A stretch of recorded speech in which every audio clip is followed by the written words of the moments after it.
Shalom semuanya.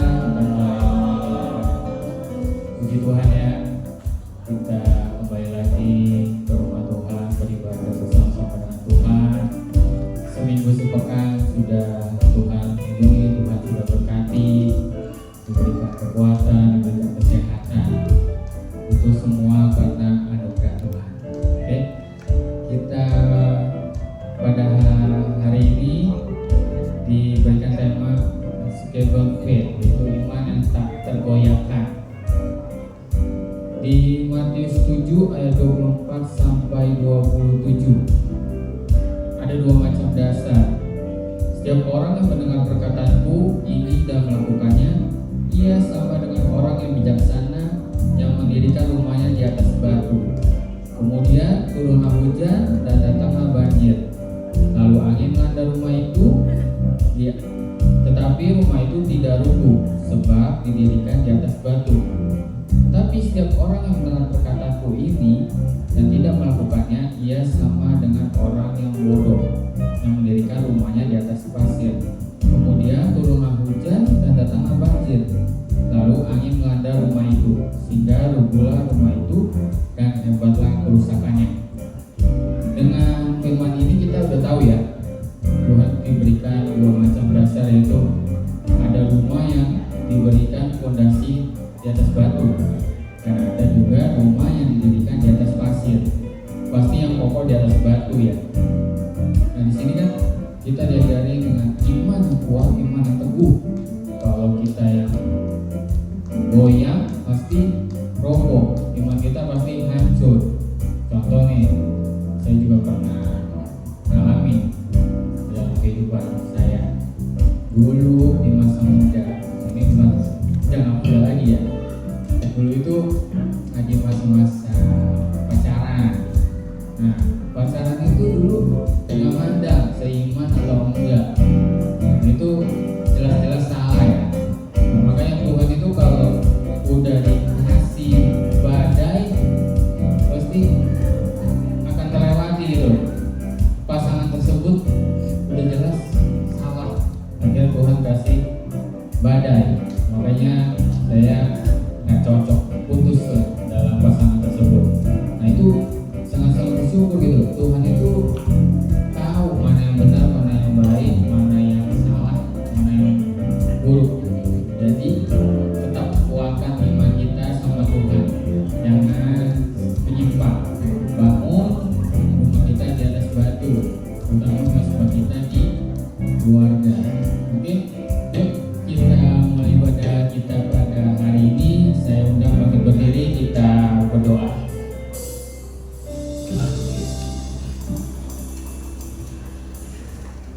Kita berdoa. Tuhan, terima kasih Tuhan. Pada hari ini Tuhan, kami bersyukur kembali Tuhan, Kau kumpulkan kami Tuhan di gereja ini Tuhan, di Our Destiny Bekasi atau GBI Senja Tuhan. Kami sangat bersyukur Tuhan. Baik, sungguh baik dan teramat baik Tuhan bagi kami semua Tuhan.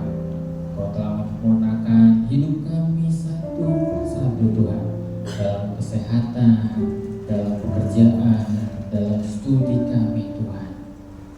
Kini kami Tuhan berserah penuh kepadamu Tuhan untuk beribadah pada hari ini Tuhan. Kau pimpin ibadah kami dari awal, pertengahan, sampai akhirnya Tuhan. Hanya Roh Kudus-Mu saja Tuhan yang bertata, yang berkuasa Tuhan di tempat ini Tuhan. Kau hantarkan Tuhan jiwa-jiwa-Mu Tuhan, dari manapun mereka berasal Tuhan. Hati yang haus, hati yang rindu akan datang kepadamu Tuhan. Kau tuntun setiap langkah mereka Tuhan. Kau timpakan mereka juga Tuhan di tempat ini dengan selamat tanpa kurang satu waktu Tuhan. Kami berdoa Tuhan, berkati imam-imam musik-Mu dari WL, singer, pemain musik. Kau berkati mereka supaya pujian dan penyembahan Tuhan menjadi dupa yang harum daripada Tuhan. Dan Kau juga berkati Tuhan Asyir multimedia Tuhan yang melayani Tuhan. Kau berikan mereka Tuhan senyuman yang indah Tuhan, lirik demi lirik yang diberikan Tuhan, lighting yang terbaik Tuhan. Itu semua Tuhan untuk ibadah, untuk memuliakan nama saja Tuhan. Kau berkati juga Tuhan Bang Beko pada hari ini Tuhan, yang kami menyampaikan isi hatimu Tuhan. Kau berkati Tuhan, memberikan hikmatmu Tuhan, untuk memberikan apapun pesanmu Tuhan terhadap kami semua Tuhan. Kami percaya Tuhan itu semua daripadamu Tuhan. Kini kami sekali lagi Tuhan menyerahkan semua ibadah kami Tuhan, dari awal, pertengahan, sampai akhirnya Tuhan. Hanya di dalam nama Tuhan Yesus kami sudah berdoa dan mengucap syukur. Haleluya.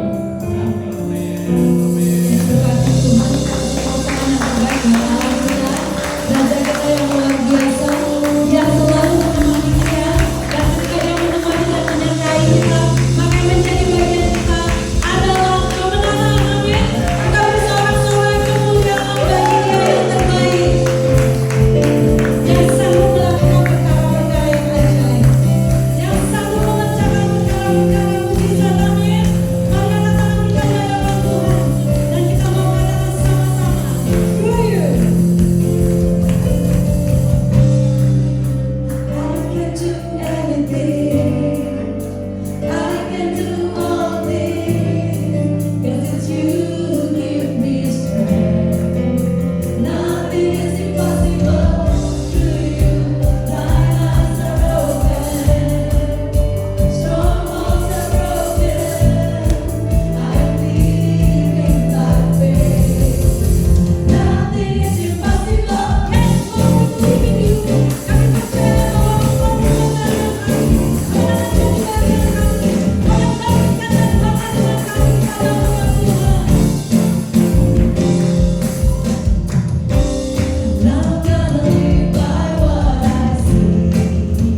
Itu adalah iman kami di hadapan Engkau.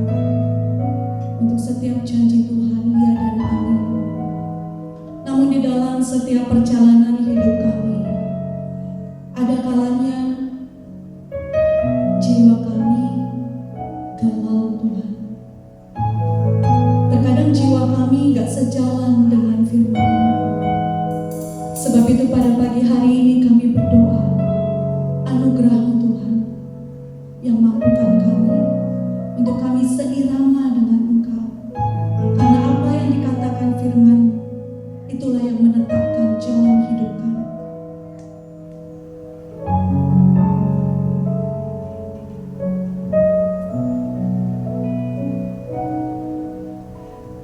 Jiwaku bertanya,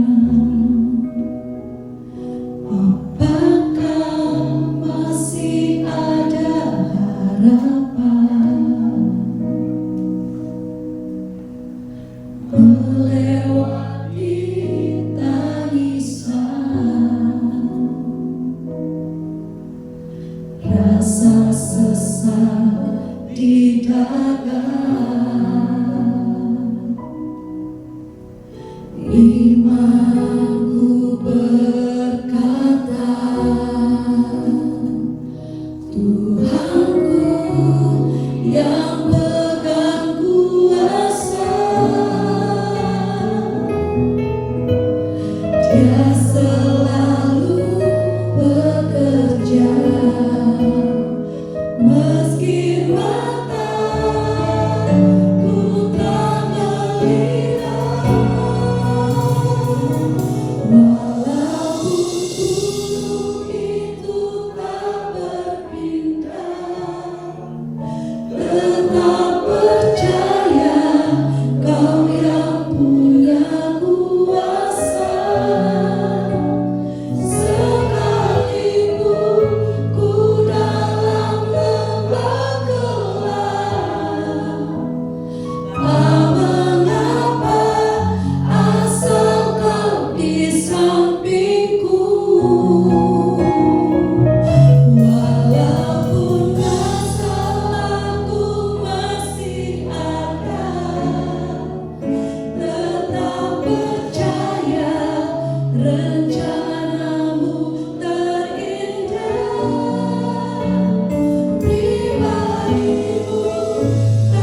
yang kami naikkan di hadapan Tuhan. Setiap iman yang Tuhan jumpai dalam hidup kami. Dan sekecil apapun iman Tuhan dapati, di situ ada kuasa Tuhan yang bekerja.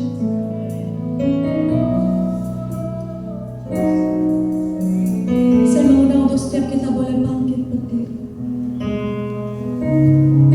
Kita mau datang ke hadapan Tuhan. Di masa-masa yang mungkin kau rasa ini tidak mudah. Mungkin ada di antara kita yang diperhadapkan dengan perjuangan dan pergumulan ekonomi. Kesehatan, ada sakit penyakit. Mungkin ada hubungan suami istri yang sudah mulai suam.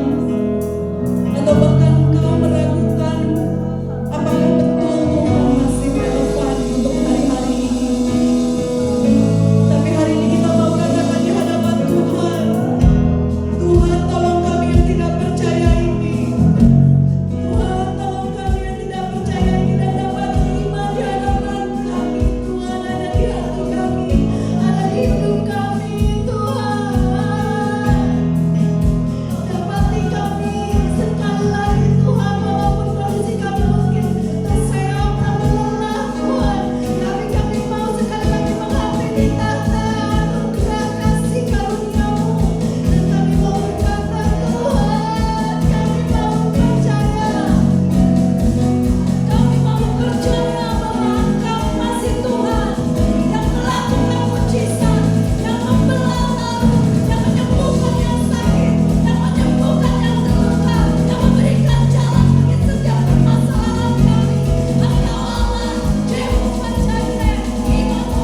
semua karena kemurahan Tuhan. Kalaupun kami boleh ada hingga hari ini Tuhan, semua karena kasih dan setia Tuhan buat hidup kami. Dengan apa kami balas Tuhan, kecuali dengan puji-pujian dan sembah kami, dengan korban syukur yang kami naikkan di hadapan Tuhan pada pagi siang ini. Dan ini adalah saat yang terbaik, seperti Engkau mengatakannya kepada Maria ketika Maria duduk dekat dengan kakimu Tuhan Yesus, di mana dia menyendengkan telinganya, dia menghadapkan wajahnya kepada Engkau dan mendengarkan perkataanmu. Dan Engkau berkata bahwa Maria mengambil bagian yang terbaik dalam hidup dia. Demikian juga Tuhan, setiap umat-Mu di tempat ini, bahwa kami sedang mengambil bagian yang terbaik untuk kami boleh memandang wajah Tuhan, menyendengkan telinga kami dan hati yang terpaut kepada Engkau dan kepada firman-Mu. Dan itulah yang akan kami lakukan. Kami menerima bagian yang terbaik dalam hidup setiap kami ketika kami menerima kebenaran firman Tuhan pada pagi siang ini. Kami siap untuk menerimanya ya Tuhan. Mari beracara di tempat ini, bekerjalah dengan cara-Mu yang ajaib. Taruhkan benih-benih firman-Mu dalam setiap kami. Biar kira setiap benih-benih firman tersebut boleh bertumbuh dan berbuah dalam kehidupan kami. Kami berdoa, tutup bungkus kami dengan kuasa darah Kristus Yesus. Setiap macam bentuk gangguan, setiap macam bentuk rintangan, pekerjaan daripada kuasa kegelapan, kami menghancurkannya di dalam nama Yesus. Setiap bentuk upaya si jahat yang berusaha untuk mencuri setiap kebenaran firman Tuhan pada saat ini, kami hancurkan setiap bentuk pekerjaan dan rancangannya di dalam nama Tuhan Yesus. Kami siap Tuhan, dan kami mau menerima kebenaran firman-Mu pada siang hari ini. Terpujilah nama Tuhan dalam satu nama yang ajaib, nama yang memberi pada kami kuasa, kemenangan, dan keselamatan. Di dalam nama Tuhan Yesus kami berdoa, kami mengucap syukur. Sama-sama kita katakan amin, amin, amin. Puji nama Tuhan, silakan duduk Bapak Ibu saudara-saudari yang terkasih. Puji nama Tuhan, kita bersyukur kita boleh kembali berkumpul saudaraku pada pagi siang ini di dalam hadirat Tuhan dan di dalam kebenaran Tuhan. Pada pagi siang ini kita siap untuk menerimanya. Katakan amin saudaraku. Dan pagi siang ini saudaraku, kita mau belajar satu topik yang saya beri judul Unshakable Faith, ya, iman yang tetap teguh, iman yang tak tergoyahkan saudaraku. Dan saudaraku, pada pagi ini saya mau mengajak setiap Bapak Ibu untuk kita boleh belajar dari ayat demi ayat yang akan saya tampilkan saudaraku. Dan saya percaya saudaraku bahwa seperti yang dikatakan dalam Ibrani 4 ayat 12, bahwa firman Tuhan itu hidup dan kuat. Amin. Artinya adalah firman Tuhan itu sanggup untuk menghidupkan setiap kita. Amin. Firman Tuhan itu sanggup untuk menguatkan setiap kita. Amin, saudaraku. Jadi barang siapa yang siap untuk menerima kehidupan dan kekuatan pada pagi ini, mari kita siapkan hati untuk mendengar firman Tuhan. Siapkan hati kita untuk menerima kebenaran firman Tuhan. Karena kebenaran firman Tuhan saja yang sanggup untuk memerdekakan kita, yang menghidupkan kita, dan memberi pada kita kekuatan. Amin, saudaraku. Dan firman Tuhan pada pagi ini yang saya beri judul Unshakable Faith ini, saya mau mengajak supaya kita belajar mengeksposisi setiap ayat demi ayat yang ada di dalam Matius 8 ayat 23 sampai ayat 27. Saya minta supaya setiap kita boleh dengan konsentrasi melihat ayat demi ayat pada pagi ini.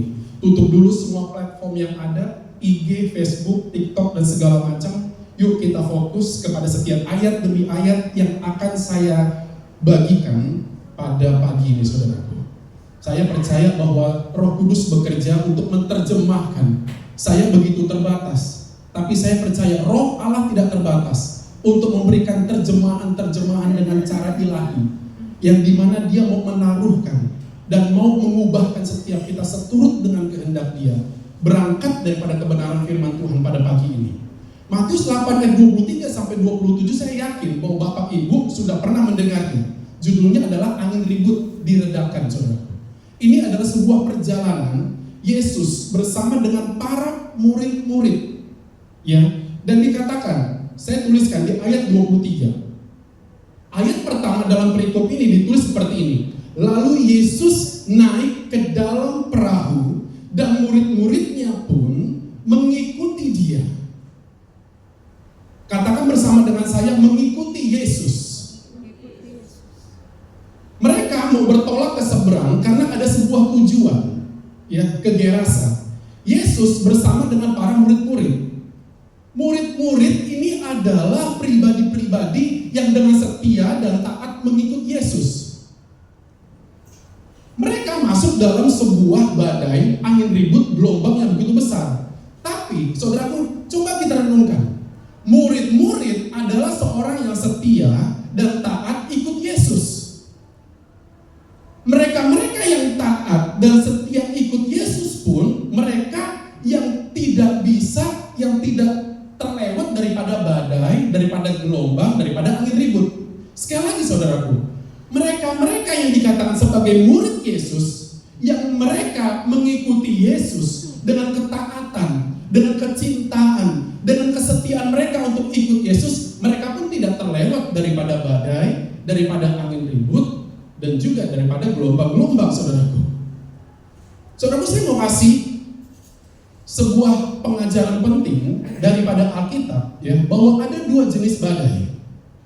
Kita melihat di Perjanjian Lama ada seorang nabi yang bernama Yunus.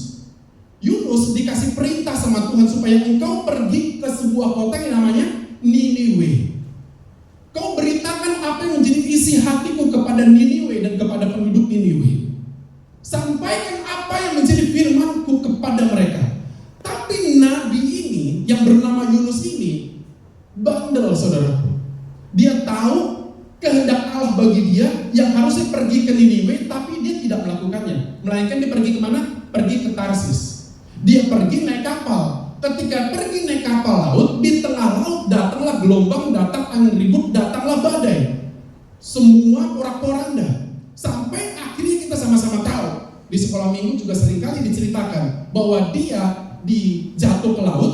Ketika jatuh ke laut, dia masuk ke dalam perut ikan besar. Bukan ditulis ikan paus, tapi Alkitab menulis ikan besar. Nggak tahu namanya apa itu, tapi bukan ikan paus. Ikan besar saja. Dia ada di dalam perut ikan besar. Ini jenis badai yang pertama. Jenis badai yang pertama, saya katakan jenis badai yang muncul, yang datang karena apa? Karena ketidaktaatan, karena ketidaksetiaan, karena pelanggaran dan kejahatan yang dibuat oleh seseorang. Maka itu datanglah badai, datanglah angin ribut, datanglah berbagai macam pergumulan dan segala macam gelombang dalam hidup dia. Ini badai yang pertama. Tapi ada jenis badai yang kedua, yang bukan karena ketidaktaatan, bukan karena ketidaksetiaan, melainkan sebaliknya. Badai ini datang karena apa? Karena justru mereka-mereka ini adalah orang-orang yang setia, taat, dan cinta kepada Tuhan Yesus. Saudara bisa membedakan jenis badai yang mungkin terjadi dalam kehidupan Anda dan saya, saudaraku. Badai ini datang karena memang saya tidak taat kepada Allah. Badai ini datang karena memang saya yang salah. Badai ini datang karena memang saya melakukan pelanggaran di hadapan Tuhan. Atau jenis yang kedua, kenapa badai ini datang walaupun saya taat dan setia di hadapan Tuhan sebagai pengikut Kristus. Murid-murid saudaraku adalah tipe badai yang kedua. Mereka dengan setia dan taat. Saya suka memperkatakan seorang yang bernama Corrie ten Boom. Dituliskan seperti ini.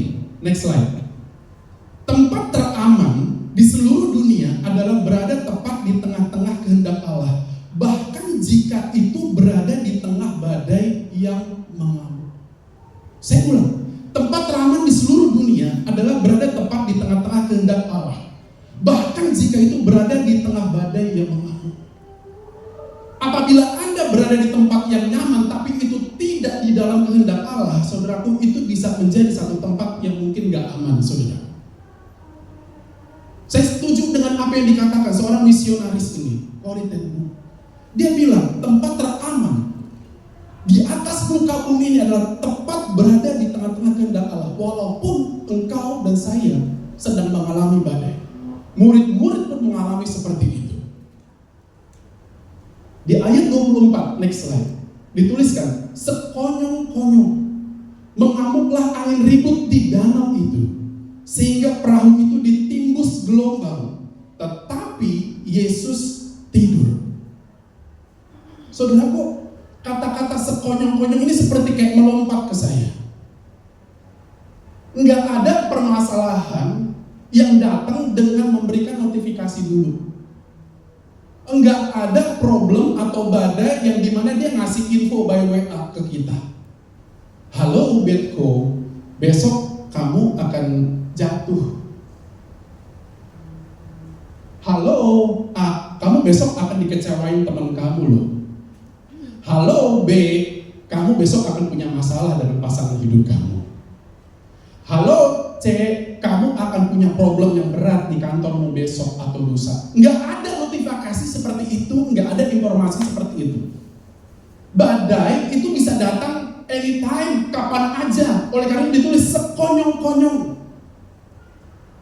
Anda nggak akan bisa duga kapan badai itu bisa datang, saudaraku. Setuju dengan saya? Minggu ini saya jatuh dari mobil, saudaraku. Saya ngirim barang. Ketika selesai ngirim barang di daerah Babelan, saya coba melompat dari box mobil saya. Ketika saya lompat, nggak tahu ya, saya salah posisi waktu lompat. Jadi yang bikin dengkul saya itu kegeser, saudaraku. Jadi agak kepelitek. Saya jatuh terkapar dan orang-orang ngeliatin, ada apa Pak, ada apa? Nggak apa-apa. Dengkul saya terpelicak. Dan saya kayak suster ngesot jadi jalan begini untuk beberapa waktu lamanya ke pinggir toko. Saya merenungkan, nggak ada info ke saya di hari sebelumnya bahwa Betko, kamu tuh akan jatuh besok di toko di Babelan. Nggak ada seperti itu. Bahkan sampai perkara kematian pun, saudaraku, tidak ada yang bisa duga. Saya pernah ketemu punya kenal sama seseorang yang dimana hari ini kami bisa ngobrol dalam kondisi dia masih sakit memang, tapi besoknya dia meninggal. Dan itu bikin shock, bikin kaget. Sekonyong-konyong, tak terduga, tiba-tiba. Saudaraku, badai ini pun bisa datang dalam kehidupan Anda dan saya. Saya sangat yakin bahwa Bapak Ibu Saudari pernah mengalami hal-hal yang seperti ini, baik dalam keluarga, baik dalam kehidupan pekerjaan, ataupun bahkan dalam kehidupan pelayanan. Badai itu bisa datang kapan aja. Yeremia 17 ayat 17 dikatakan seperti ini. Next slide. Janganlah engkau menjadi kedahsyatan bagiku. Engkaulah perlindunganku pada hari malapetaka. Pernah melihat meme tulisan yang dimana hari apes nggak ada di kalender? Saya nggak mengamini tentang hari apes itu, tapi memang Alkitab ada bilang bahwa ada hari malapetaka seseorang, walaupun dia adalah seorang yang mengasihi Tuhan. Mereka yang taat dan setia kepada Tuhan, walaupun dia pendeta, walaupun dia gembala sidang, walaupun dia penatua, walaupun dia ambil posisi apapun dia di dalam pelayanan, hari malapetaka itu ada. Badai itu datang, dan itu bisa datang tiba-tiba, tak terduga. Di ayat 25 dituliskan, maka datanglah murid-muridnya membangunkan dia. Saudaraku, kalau kita melihat Yesus tidur, ini dalam kemanusiaannya. Anda harus mengerti bahwa Yesus dalam dui natur, dalam kodrat ilahi dan juga dalam kodrat manusianya. Ketika dia tidur, dia menunjukkan kodrat manusianya tidur. Tapi bukan berarti keilahiannya menjadi hilang atau mati. Tuhan tahu apa yang sedang terjadi. Ketika murid-murid membangunkan dia, Tuhan tolong. Tuhan tolong. Badai itu gak membangunkan Yesus, saudaraku. Tapi seruan daripada murid-murid itu yang membangunkan Yesus. Saya mau kasih tahu, masalah Anda mungkin dalam tanda kutip tidak membangunkan Tuhan. Tapi ketika Anda mulai berlutut, ketika Anda mulai berseru, ketika Anda mulai menaikkan doa di hadapan Tuhan, Tuhan tolong. Tuhan Allah yang tidak tertidur, Tuhan Allah yang tidak terlelap, Tuhan Allah yang sanggup untuk memberikan pertolongan dan jalan keluar bagi setiap kita yang percaya boleh berkata amin. Sampai ketika murid-murid minta tolong, ya, diikuti dengan kata-kata berikutnya, kita binasa. Nah, ini menjadi problem. Kata satu pernyataan terhadap diri sendiri, satu pernyataan yang negatif bahwa Tuhan ada, tapi kenapa engkau seperti memperkatakan dirimu bahwa mati nih gue, mampus nih gue. Sebuah statement-statement negatif yang ditujukan kepada diri sendiri. Dan ini saudaraku menjadi sebuah problem. Bukan hanya sekedar problem yang kecil, tapi ini big problem. Bahkan ini satu permasalahan yang fundamental. Ini menjadi satu permasalahan yang sangat-sangat mendasar saudaraku. Karena mereka memperkatakan sesuatu yang harusnya tidak menjadi perkataan Allah. Engkau jangan bilang mati kalau memang Tuhan bilang kamu masih hidup. Engkau jangan bilang tidak kalau Tuhan bilang ya. Engkau jangan bilang sudah kalau Tuhan bilang belum.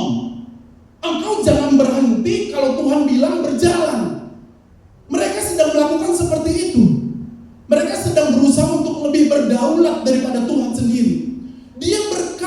Mereka berkata, kita mampus, kita mati. Berapa banyak pada hari-hari ini juga kata-kata mati nih gue, mampus nih gue.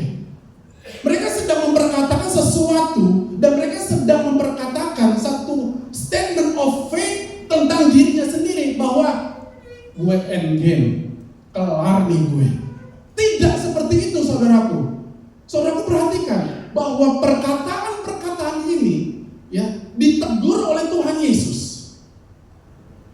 Dan ini yang akan saya coba sampaikan satu pengajaran yang lebih detail lagi.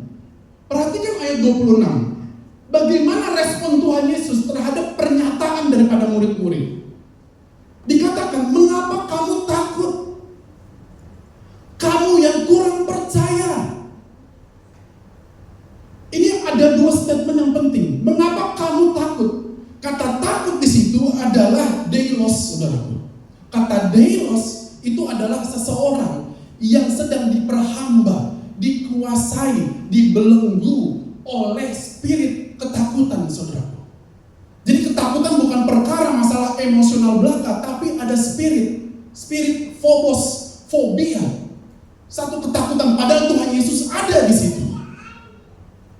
Kamu yang kurang percaya ditulis dalam bahasa asli adalah oligopistos. Lebih tepatnya bukan hanya sekedar kurang percaya, tapi satu iman yang hampir nggak ada. Satu iman yang minim sekali. Satu iman yang kecil sekali yang kamu punya. Ketakutan itu menjadi sebuah reaksi emosional yang muncul dalam diri para murid-murid. Saya katakan, ketakutan itu adalah sebuah reaksi emosional, ekspresi yang muncul.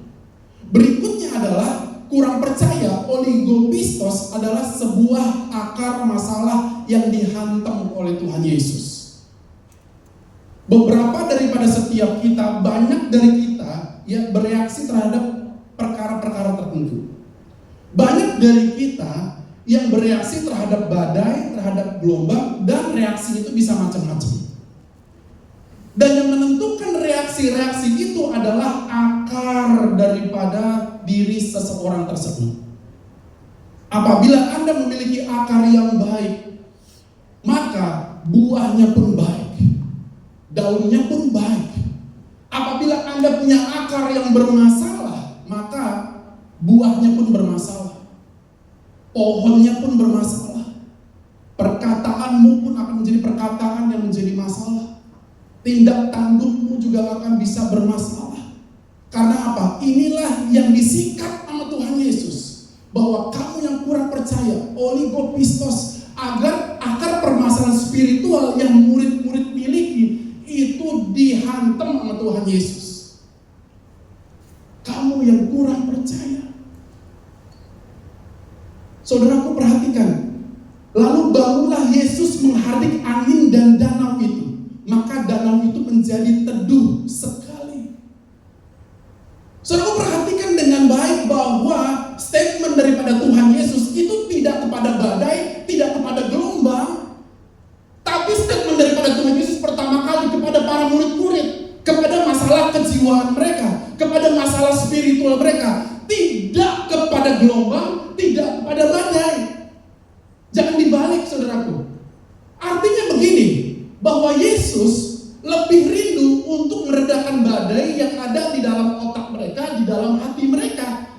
dibanding badai yang ada yang sedang mengamuk pada saat itu.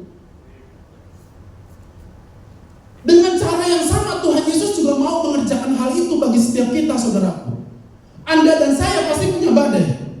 Anda dan saya pasti punya masalah. Tapi saya mau kasih tahu, isi hati Tuhan jauh lebih penting buat Tuhan itu untuk membenarkan, meredakan badai, gelombang yang ada dalam pikiranmu, dalam hatimu. Permasalahan-permasalahan itu Tuhan mau coba perbaiki dulu sebelum dia meredakan badai, gelombang, dan permasalahan yang ada yang sedang menghantui kita, saudaraku. Dan itulah hati Tuhan, saudaraku.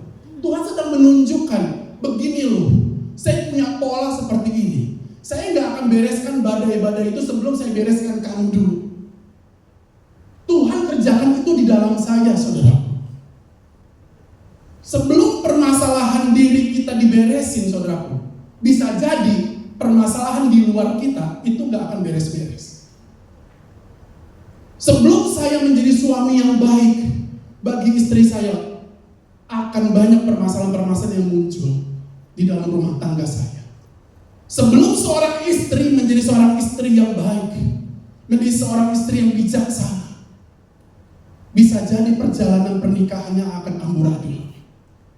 Sebelum Anda menjadi seorang pelajar yang baik, yang disiplin, yang bertanggung jawab, bisa jadi permasalahan-permasalahan di dalam studimu itu akan terus datang bertubi-tubi sampai Anda berubah, sampai Anda dibereskan. Dan inilah pola kerjanya Tuhan.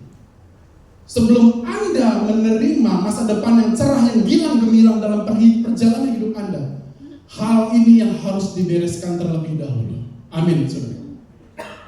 Mari kerja sama-sama Tuhan. Tuhan mau membereskan hati kita.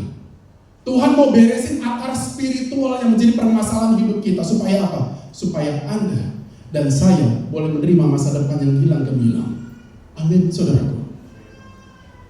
Korintus juga menuliskan seperti ini. Jika Yesus menenangkan badai di luar, itu adalah mujizat. Namun jika dia menenangkan badai di dalam hatimu saat badai di luar masih mengamuk, itu adalah mujizat yang jauh lebih besar. Amin, saudara. Sekali lagi, Allah terlebih rindu untuk mengubahkan kita dibanding mengubahkan keadaan kita. Permasalahan-permasalahan dan badai yang muncul bisa jadi cara Tuhan untuk dia memperbaiki hidup kita, mengubahkan pola pikir kita, mengubahkan pola hidup kita, mengubahkan gaya bicara kita, mengubahkan sikap perilaku kita dan segala sesuatu yang ada dalam pikiran, hati, dan kehidupan kita. Itulah yang terlebih rindu Allah mau kerjakan dalam setiap kita. Sekali lagi Yesus menyentuh, dan tidak hanya menyentuh, dia hajar akar permasalahan daripada murid-murid, yaitu perkara tentang iman. Dan ini adalah sesuatu yang sangat-sangat fundamental, sangat mendasar. Karena apa? Karena kalau dasarnya beres, maka ke atas-atasnya pun akan beres.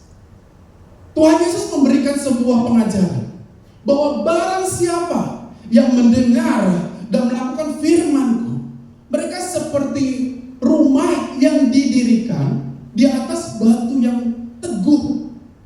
Ketika banjir datang, ketika badai datang, ketika angin datang, ketika hujan datang, rumah itu nggak akan roboh. Karena apa? Karena dia berdiri di atas batu yang teguh. Tuhan Yesus memberikan perumpamaan seperti ini untuk apa? Untuk mengajarkan sesuatu yang sangat mendasar bagi Anda dan bagi saya. Kalau Anda tidak punya dasar yang teguh, kalau Anda tidak punya dasar yang kokoh, maka bangunan ke atas Anda pun akan gampang untuk runtuh. Saudara lihat gempa Venezuela yang baru-baru ini yang begitu dahsyat, yang banyak makan korban.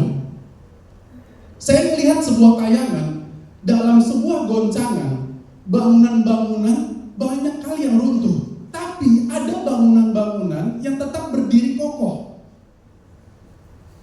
Mungkin ada yang berpikir, karena segi usia bangunannya kali bang, dia bisa berdiri kokoh.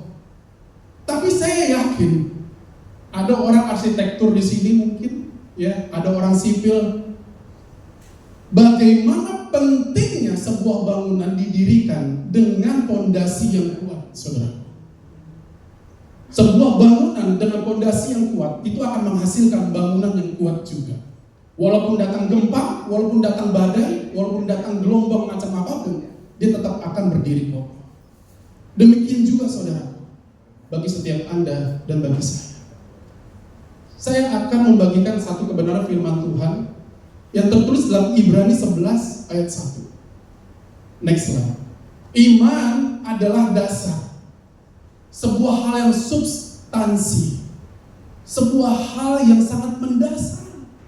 Iman adalah dasar dari segala sesuatu yang kita harapkan dan bukti dari segala sesuatu yang tidak kita lihat. Alkitab kembali mengajarkan bahwa Anda dan saya perlu namanya dasar yang kuat, iman yang kuat. Dengan iman yang kuat, Anda akan berjalan dengan penuh kekuatan. Anda tidak akan roboh, Anda nggak akan oleng walaupun datang badai, walaupun datang gelombang yang macam apapun.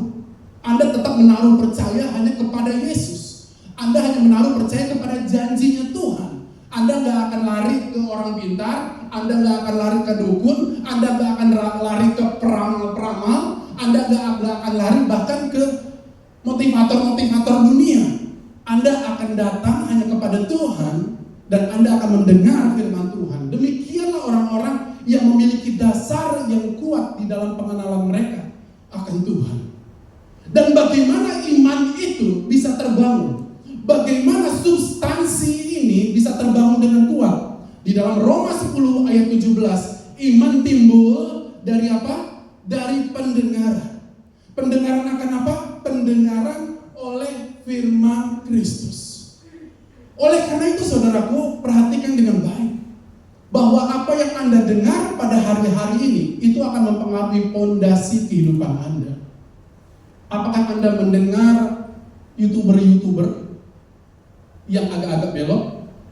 Apakah Anda sedang mendengar konten-konten TikTok yang sebetulnya jauh daripada kebenaran firman Tuhan? Atau Anda sedang mendengar konten-konten talk show di YouTube dan Anda menganggap itu sebagai kebenaran untuk Anda? Saudaraku, pada pagi siang ini saya mengajak supaya Anda dan saya boleh mengambil bagian yang konsisten untuk mendengar kebenaran firman Tuhan. Katakan amin, saudara. Ketika Anda melakukannya dengan konsisten, saya percaya bahwa ada berkat-berkat yang luar biasa di dalam perjalanan hidup Anda dan saya. Bahkan pada saat badai, bahkan pada saat gelombang datang menerpa setiap kita. Sekali lagi, bahwa tidak pernah datang badai itu dengan notifikasi, dengan informasi sebelumnya. Ayub tidak pernah tahu. Ayub nggak pernah sadar, saudaraku, dan nggak pernah dapat info bagaimana anaknya meninggal. Ayub tidak pernah dapat info ya, dari Tuhan bagaimana rumahnya, ternaknya semua habis digarap oleh musuh, semua dibunuh. Dalam masalah keluarga dia dihantam, dalam masalah perekonomian dia disikat. Saudara bisa membayangkan, bahkan istrinya sendiri ngomong kepada Ayub, ngapain lagi lu sembah Tuhan lu, kutukilah dia dan mati aja lu.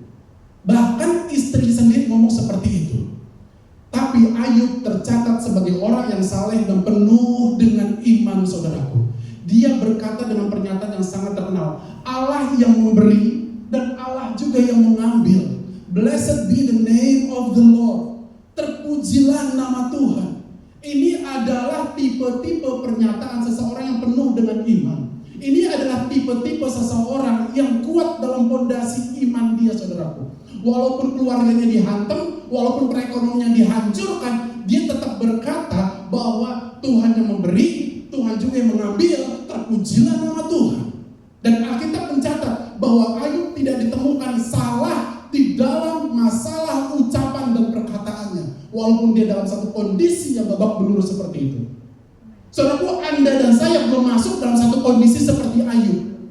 Ayub sampai ambil beling untuk dia garuk-garuk dia punya badan. Karena apa? Karena fisiknya pun dihantam, saudaraku.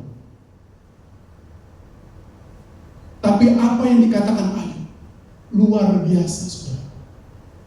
Dia tetap menaruh iman, percaya hanya kepada Tuhan. Dia percaya bahwa Allah sanggup untuk memberikan pemulihan bagi hidup dia. Demikian juga saudara yang terkasih di dalam Tuhan. Anda dan saya penting untuk menerima kebenaran firman Tuhan pada pagi siang ini. Satu hal yang simpel, tapi perlu sekali namanya konsistensi. Saya katakan, perlu sekali namanya kedisiplinan untuk membangun fondasi iman ini. Untuk memiliki iman yang tak tergoyahkan, saudara.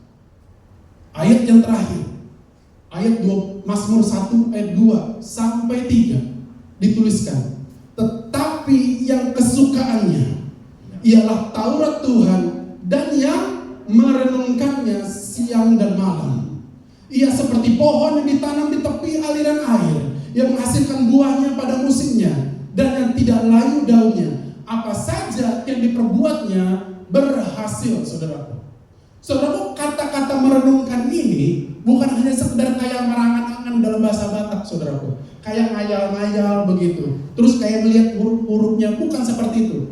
Kata merenungkan itu adalah hagah. Katakan bersama saya, hagah. Bilang kanan kirinya, hagah. Tapi agak ditutup. Hagah. Kata hagah ini adalah sebuah kata kerja yang berarti bergumam, merenungkan, bermeditasi, dan mengucapkan. Saya mau ajar pada pagi siang ini, apabila Anda menemukan firman, sebuah bacaan firman Tuhan, baik itu di TikTok ataupun di dalam grup WA Anda nggak hanya berhenti sampai membaca, tapi perkatakan dengan mulut lidah Anda, bahkan sampai telinga Anda mendengar perkataan tersebut. Karena apa? Karena inilah originally firman Tuhan. Inilah originalnya perkataan Tuhan bagi Anda dan saya. Perkataan merenungkan itu adalah hagah. Ketika Anda mendapatkan firman, perkatakan itu. Maka firman itu akan bekerja dalam kehidupan Anda dan dalam kehidupan saya.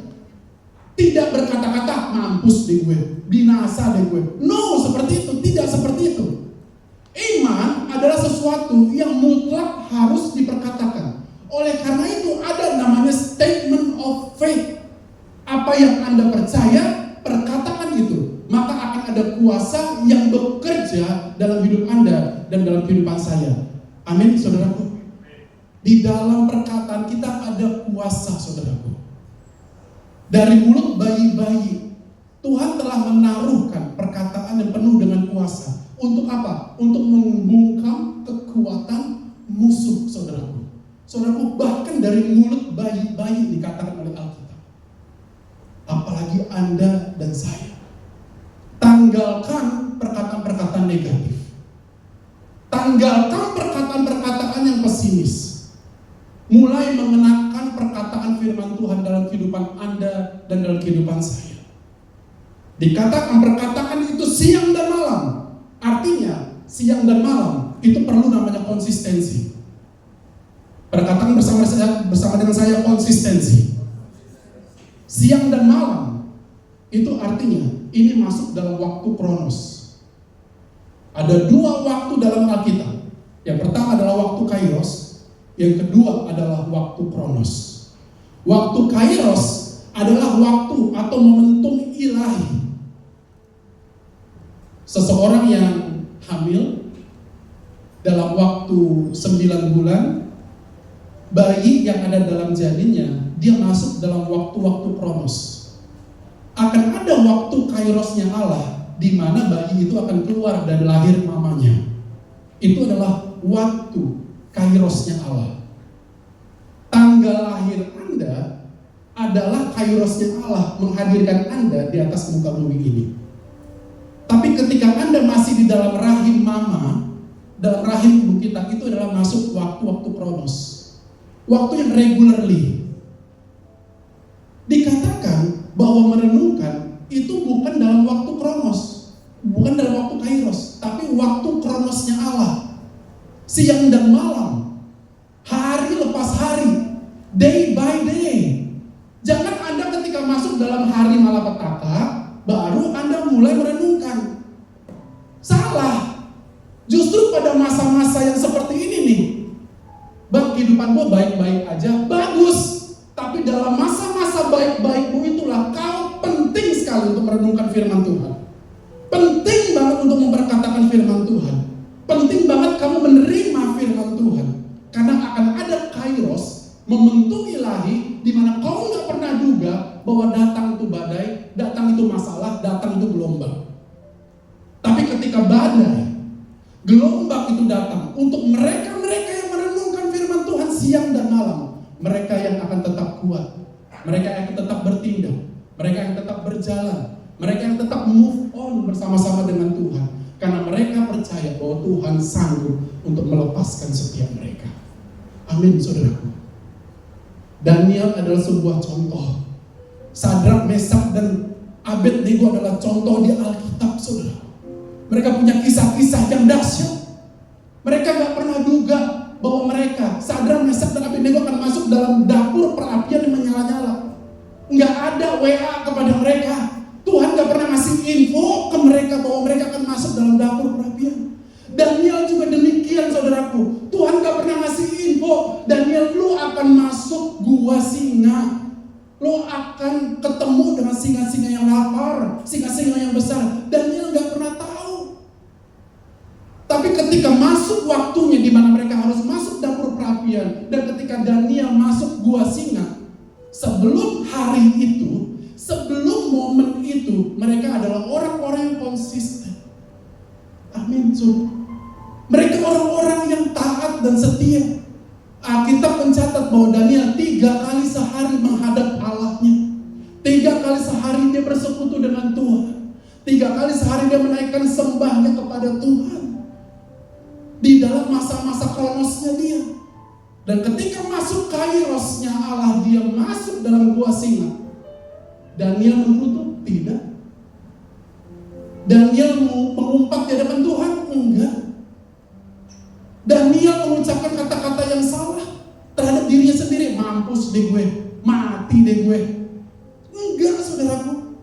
Dia tetap berjalan dengan kepercayaan kepada Tuhan yang penuh, saudaraku. Dan dia tahu dan dia percaya bahwa Allahnya sanggup untuk melepaskan dia dari mulut singa-singa. Dan itulah yang terjadi di Alkitab. Raja Darius begitu amazed melihat bagaimana Allahnya Daniel melepaskan Daniel dari mulut singa-singa. Raja Darius Raja Persia, dia sebenarnya sedih hati waktu masukkan Daniel ke dalam gua singa. Tapi ketika melihat bahwa Daniel keluar tanpa ada luka sedikit pun, Darius pada saat itu mengagukan nama Tuhannya Daniel. Darius bilang ke seluruh kerajaan bahwa hanya Allahnya Daniel, Allah yang hidup. Dia yang sanggup untuk melepaskan Daniel. Pemerintahannya dan kekuasaannya enggak akan pernah berakhir sampai selama-lamanya. Hai penduduk Persia, sembahlah Allahnya Daniel. Saudaraku, dalam perjalanan hidup kita, ada kala di mana kita tuh akan masuk dalam gua-gua singa ini.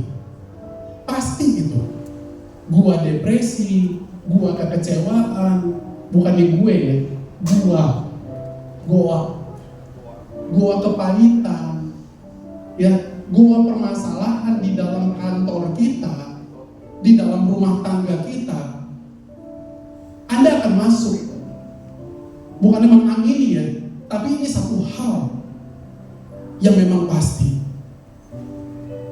Tapi bagaimana iman Anda ketika masuk di dalam kondisi seperti ini? Dalam kondisi yang gelap, dalam kondisi yang tertekan, apakah Anda tetap mengucap syukur? Apakah Anda tetap memperkatakan kebenaran firman Tuhan? Atau memperkatakan sebaliknya? Dan pada siang hari ini, mari milikilah iman yang teguh di dalam Tuhan. Bagaimana membangun iman yang teguh itu? Bagaimana membangun iman yang kokoh itu? Enggak nunggu besok, enggak nunggu entar, tapi saatnya adalah sekarang. Amin, saudara. Hari ini Renungkan firman Tuhan siang dan malam. Perkatakan itu secara reguler. Perkatakan itu dengan teratur. Perkatakan itu dengan disiplin. Maka saya percaya mereka-mereka yang melakukan hal ini, mereka-mereka yang akan memiliki iman yang teguh, iman yang kokoh, walaupun badai, gelombang, dan angin datang, mereka-mereka yang akan menjadi pemenang. Amin, saudaraku. Mari tenungkan hati kita. Kita datang kepada Tuhan.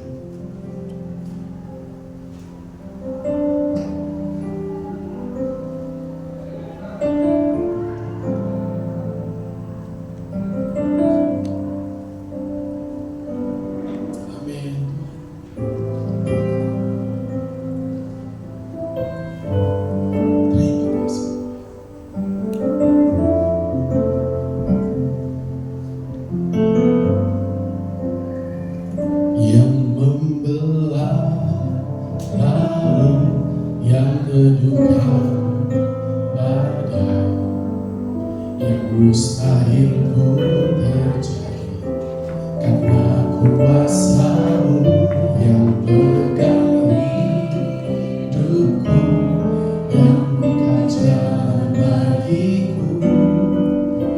Kau membuat mujizat terjadi, hanya Dia saja.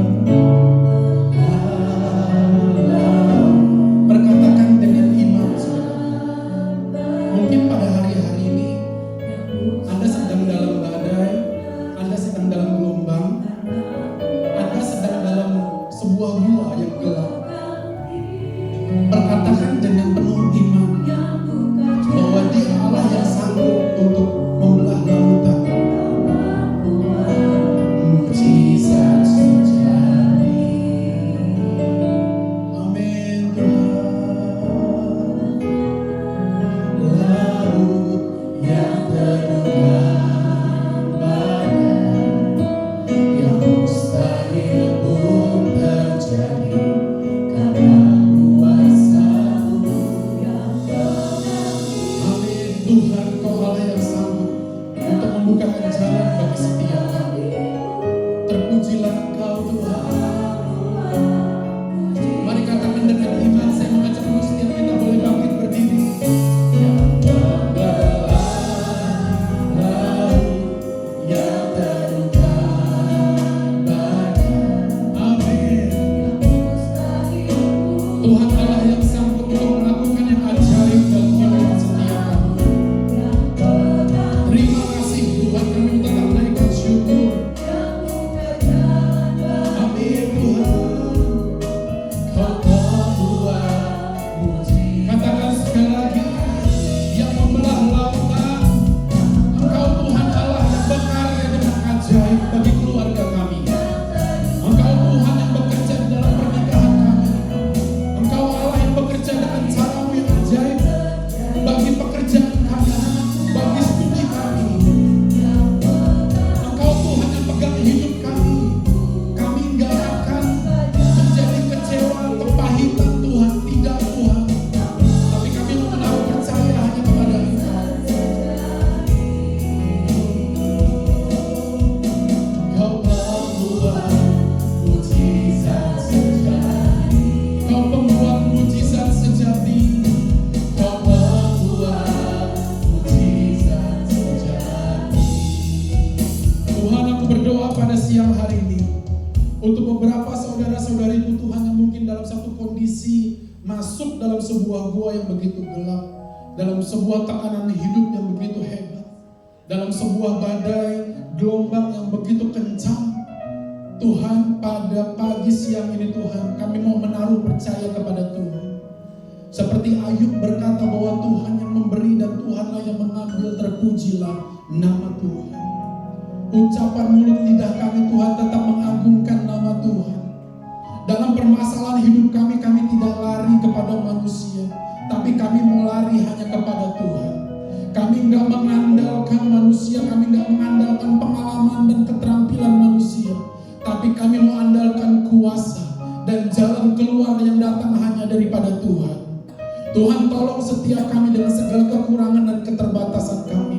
Pada saat ini Tuhan, mampukan setiap kami oleh anugerah-Mu untuk kami boleh menjadi pribadi-pribadi yang merenungkan firman Tuhan siang dan malam dengan penuh konsistensi, dengan penuh kedisiplinan di hadapan Tuhan. Karena kami percaya bahwa mereka-mereka yang merenungkan firman Tuhan siang dan malam, mereka-mereka yang akan terus bertumbuh, mereka-mereka yang akan berbuah, yang daunnya tetap hijau, dan apa yang diperbuatnya akan menjadi berhasil. Itu yang Kau janjikan, dan kami berkatakan pada siang ini ya dan amin untuk setiap janji Tuhan. Dan ada bagian setiap kami sebagai orang percaya, ada bagian setiap kami sebagai murid-murid Kristus untuk merenungkan, untuk hagah firman Tuhan siang dan malam, sehingga firman Tuhan tersebut yang akan mempengaruhi hidup kami. Firman Tuhan tersebut dengan kuasa firman tersebut yang akan memperbaharui hidup kami dan mengubahkan seluruh kehidupan kami. Allah yang terlebih rindu untuk mengubahkan diri kami terlebih dahulu dibandingkan mengubahkan situasi kami. Oleh karena itu Tuhan, pada pagi siang ini Tuhan, mari bekerja dengan cara-Mu yang ajaib.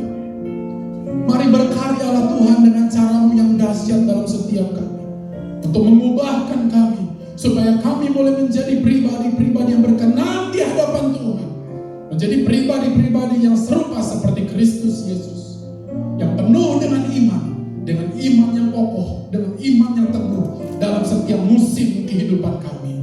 Terima kasih Tuhan, berkati setiap anak-anak-Mu di tempat ini. Terima kasih Tuhan, Engkau saja yang sanggup untuk membelah lautan. Terpujilah nama Tuhan sampai selama-lamanya. Amin. Mari kita perkatakan lagi. Yang membelah laut, yang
Shalom semuanya. Sekali lagi shalom Bapak Ibu sekalian. Puji Tuhan, ada kabar baik semuanya? Kabar baik ya, amin. Baik, sebelumnya kita berdoa untuk bisa memberikan persembahan terbaik kita. Mari kita bersatu di dalam doa. Bapa, terima kasih atas karunia-Mu ya Bapa. Kami bisa berkumpul lagi di dalam ruangan ini ya Bapa, untuk mendengarkan firman-Mu, untuk memuji dan menyembah-Mu ya Bapa. Kami tahu di seminggu terakhir ini Bapa, kami penuh dengan pekerjaan kami, tapi kami sempatkan waktu di sini Bapa untuk bertemu dengan-Mu. Untuk itu kami akan memberikan persembahan terbaik kami ya Bapa. Terimalah persembahan ini agar bisa menjadi berkat bagi seluruh kami umat-Mu yang percaya ini. Hanya kepada-Mu Tuhan Yesus Kristus, di dalam nama-Mu kami berdoa dan mengucap syukur. Amin. Baik Bapak Ibu sekalian, kembali lagi di hari Minggu. Terima kasih telah hadir di ibadah pada hari Minggu ini.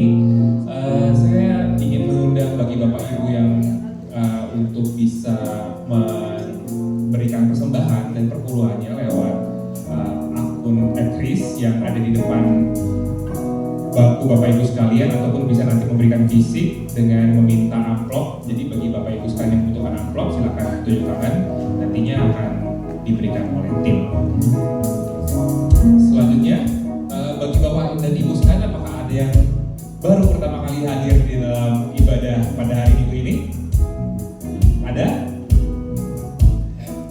Oke, baik, semoga di minggu depan kita dapat menerima jemaat-jemaat baru di dalam ruangan ini. Selanjutnya, kita akan ada Sunday Service di minggu depan di tanggal 19 Juli 2026, masih di jam yang sama, di jam 10:30. Tapi ini ada hal yang spesial karena kita akan dilayani oleh Pendeta Melinda Subaya, ya, beliau juga merupakan ibunda dari Aca, masih ada yang kenal semua. Jadi besok kita, minggu depan kita akan Sunday Service bersama Ibu, sekaligus kita juga adanya ucapan syukur karena Ibu Gembala kita akan berulang tahun. Jadi setelah ibadah kita sambung dengan ibadah ucapan syukur atas ulang tahun dari Ibu Gembala kita. Selanjutnya Distrik Bekasi juga melakukan pelayanan jemaat. Jadi bagi Bapak dan Ibu sekalian, tidak sungkan-sungkannya untuk bisa menghubungi kami di IG @ourdestiny.bks atau ke Gembala Kul masing-masing dengan pelayanan jemaat yang kita lakukan, yaitu seperti keanggotaan, pernikahan, baptisan, dan juga penyerahan anak serta lain-lainnya. Nah, selanjutnya kita ada event menarik nih bagi Bapak Ibu sekalian. Kita ada event Flower Bouquet yang akan dilakukan minggu depan di tanggal 25 Juli di hari Sabtu, tepatnya jam 10 sampai jam 12. Dan Bapak Ibu sekalian bisa melakukan pendaftaran dengan QR barcode yang telah tertampil, atau bisa menghubungi Kak Christine ya, nanti di nomor yang nantinya akan kita berikan. Selanjutnya kita ada fellowship after service. Jadi Bapak Ibu sekalian, jangan pulang dulu, kita sama-sama untuk ngobrol bersama karena seminggu sekali ya kita ketemu ya. Jadi kita bisa saling sharing bersama nanti setelah ibadah ini selesai. Baik, itu semua yang bisa kami sampaikan. Sampai jumpa di ibadah minggu depan. Tuhan Yesus memberkati.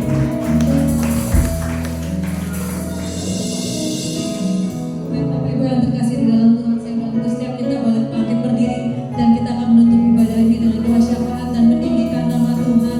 Karena kemuliaan hanya bagi Raja segala raja, Tuhan yang kita sembah, yang kita kenal di dalam nama Tuhan Yesus. Kemuliaan hanya bagi-Mu Tuhan.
bersyukur Tuhan kami Tuhan yang baik. Kami bersyukur Tuhan kami Tuhan yang ajaib Bapa. Terima kasih buat firman yang sungguh indah boleh kami dengar Tuhan Yesus. Bila firman ini Tuhan boleh menjadi, boleh bertumbuh sungguh dalam kehidupan kami. Dan kami percaya Tuhan, kami adalah orang-orang yang hidup dengan iman Tuhan. Kami adalah orang-orang yang penuh dengan kemenangan ya Bapa. Kami mengucap syukur ya Tuhan. Terima kasih ya Bapa. Kami membawa doa syafaat kami dalam tangan-Mu saja ya Tuhan. Kami berdoa Tuhan untuk Senior Pastor tempat ini. Kami berdoa Tuhan untuk Pak Robert. Tuhan berkati kehidupannya, Tuhan berkati keluarganya ya Bapa. Setiap pekerjaannya Tuhan, pelayanannya Tuhan buat berhasil. Dimanapun Pak Robert Tuhan tetapkan Tuhan. Kami percaya Tuhan, hidupnya semakin hari semakin diberkati ya Bapa. Kami juga berdoa Tuhan, kami tidak pernah putus berdoa untuk Ibu Gembala kami, Ibu Tiun, yang saat ini sedang berjuang Tuhan untuk mendapatkan kesembuhan ya Bapa. Kami berdoa Tuhan, ada mujizat dan ada mujizat Tuhan. Kami percaya Tuhan kesembuhan Tuhan Butiur. Kami percaya minggu depan Tuhan, kami akan lihat Tuhan, ada Butiur yang kembali segar Tuhan, kembali bugar tempat ini ya Bapak, untuk bisa melayani Tuhan kembali ya Bapak. Kami berdoa Tuhan, setiap pengobatan Tuhan, setiap obat yang dia minum Tuhan tidak akan kembali dengan sia-sia Bapak. Semua mendatangkan kesembuhan di dalam nama Yesus. Kami juga berdoa Tuhan untuk asisten pastor tempat ini, buat Bang Benko Tuhan, Bang Adi Tuhan Yesus, buat Kevin Tuhan dan Masus Tuhan. Kami berdoa Tuhan, biar Tuhan semakin berkati setiap harinya, keluarganya Tuhan, istri, anak-anaknya Tuhan berkati Bapak, pelayanan pekerjaannya Tuhan berkati, di mana mereka berada Tuhan, mereka boleh menjadi berkat. Tuhan pakai firman mereka menjadi lebih dan lebih lagi luar biasa ya Bapak. Terima kasih ya Tuhan. Kami juga berdoa Tuhan Yesus untuk setiap pelayan hari ini yang boleh ambil bagian. Tuhan terus berkati kehidupan mereka, Tuhan terus pakai kehidupan mereka ya Bapak menjadi alatmu Tuhan Yesus. Kami juga berdoa untuk setiap jemaat tempat ini. Tuhan, kami tidak tahu Tuhan keadaan kami saat ini Tuhan, keadaan satu persatu Tuhan. Tapi kami percaya kami punya Tuhan yang selalu menjaga kami 24 jam. Kami tahu Tuhan kami punya Tuhan yang selalu melindungi kami ya Bapak. Kami berdoa Tuhan yang saat ini sedang sakit Tuhan sembuhkan, yang saat ini berbeban berat Tuhan dengan kelegaan ya Tuhan, yang saat ini Tuhan dalam tekanan dalam pekerjaan Tuhan dengan kelegaan Tuhan, berikan damai sejahtera, berikan sukacita yang melimpah ya Tuhan Yesus. Yang saat ini Tuhan sedang menunggu Tuhan pasangan hidup yang menanti Tuhan pekerjaan yang layak Tuhan. Kami tahu Tuhan sudah menyediakan tepat pada waktunya ya Bapak. Kami berdoa Tuhan di dalam nama Yesus, dan kami juga berdoa Tuhan buat Indonesia.